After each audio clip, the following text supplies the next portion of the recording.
আজকে একটা গামছা দিয়ে আংটি তৈরি করব। দেখে নিই কী কী লাগবে। প্রথমে লাগবে একটি গামছা, তারপর একটা গ্লু, তারপর দড়ি, তারপর এরকম কিছু কড়ি আর আংটির বেস দিয়ে আংটির উপরের একটি বেস তৈরি করে নেব।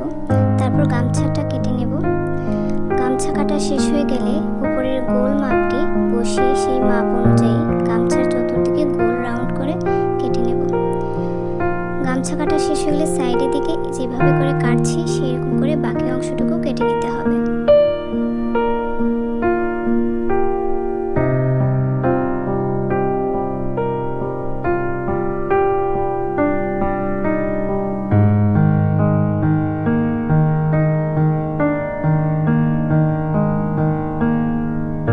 আর সাইডের কাটা অংশটি ভালো করে আঠা দিয়ে লাগিয়ে নিতে হবে।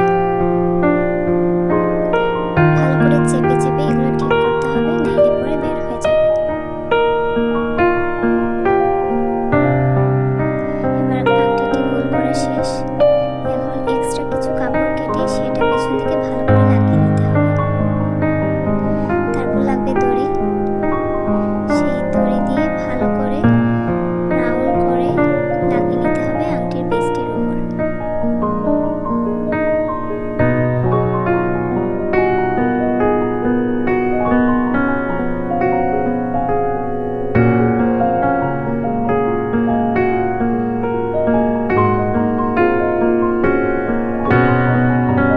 এবার প্রয়োজন হবে কড়ি। পছন্দ মতো একটি কড়ি নিয়ে নিলাম। তারপর আংটির বেসটির উপর ভালো করে গ্লু লাগিয়ে নিলাম।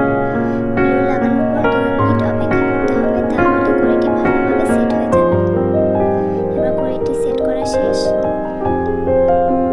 এখন আংটির বেস প্রয়োজন।